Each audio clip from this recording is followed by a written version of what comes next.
அதிகாரம் 11.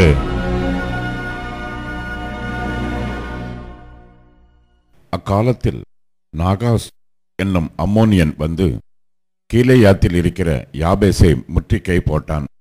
அப்பொழுது யாபேசின் மனுஷர் எல்லாரும் நாகாசை நோக்கி, எங்களோட உடன்படிக்கை பண்ணும், அப்பொழுது உம்மை சேவிப்போம் என்றார்கள்.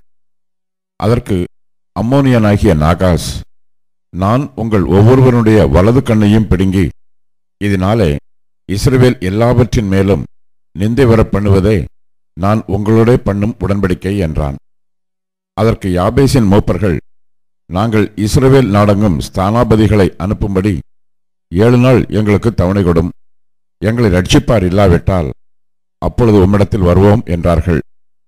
அந்த ஸ்தானாபதிகள் சவுலின் ஊராகிய கிபியாவிலே வந்து ஜனங்களின் காது கேட்க அந்த செய்திகளை சொன்னார்கள். அப்பொழுது ஜனங்கள் எல்லாரும் சத்தமிட்டு அழுதார்கள். இதோ சவுல் மாடுகளின் பின்னாலே வயலிலிருந்து வந்து ஜனங்கள் அழுகிற முகாந்திரம் என்ன என்று கேட்டான். யாபேசின் மனுஷர் சொல்லிய செய்திகளை அவனுக்கு தெரிவித்தார்கள்.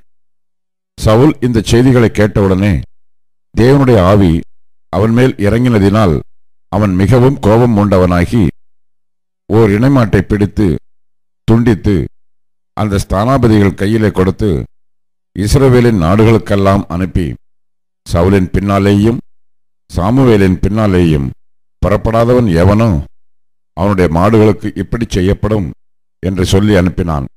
அப்பொழுது கர்த்தரால் உண்டான பயங்கரம் ஜனத்தின் மேல் வந்ததினால் ஒருமனப்பட்டு புறப்பட்டு வந்தார்கள். அவர்களை பேசேக்கிலே இலக்கம் பார்த்தான். இஸ்ரவேல் புத்திரரில் 3,00,000 பேரும் யூதா மனுஷரில் 30,000 பேரும் இருந்தார்கள். வந்த ஸ்தானாபதிகளை அவர்கள் நோக்கி, நாளைக்கு வெயில் ஏறுகிறதற்கு முன்னே உங்களுக்கு ரட்சிப்பு கிடைக்கும் என்று கீலேயாத்தில் இருக்கிற யாபேசின் மனுஷருக்கு சொல்லுங்கள் என்றார்கள். ஸ்தானாபதிகள் வந்து யாபேசின் மனுஷரிடத்தில் அதை அறிவித்தார்கள். அதற்கு அவர்கள் சந்தோஷப்பட்டார்கள். பின்பு யாபேசின் மனுஷர், நாளைக்கு உங்களிடத்தில் வருவோம், அப்பொழுது உங்கள் இஷ்டப்படியெல்லாம் எங்களுக்கு செய்யுங்கள் என்றார்கள். மறுநாளிலே சவுல் ஜனங்களை 3 படையாக வகுத்து கிழக்கு வெளுத்து வரும் ஜாமத்தில் பாளையத்திற்குள் வந்து வெயில் ஏறும் வரைக்கும் அம்மோனியரை முறியடித்தான். தப்பினவர்களில் 2 பேராகிலும் சேர்ந்து ஓடிப்போகாதபடி எல்லாரும் சிதறிப்போனார்கள். அப்பொழுது ஜனங்கள் சாமுவேலை நோக்கி, சவுலா நமக்கு ராஜாவா இருக்கப் போகிறவன் என்று சொன்னவர்கள் யார்? அந்த மனுஷரை நாங்கள் கொன்று போடும்படிக்கு ஒப்புக்கொடுங்கள் என்றார்கள்.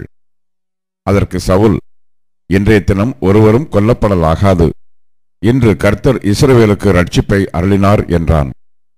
அப்பொழுது சாமுவேல் ஜனங்களை நோக்கி, நாம் கில்காலுக்கு போய் அங்கே ராஜ்யபாரத்தை ஸ்திரப்படுத்துவோம் வாருங்கள் என்றான்.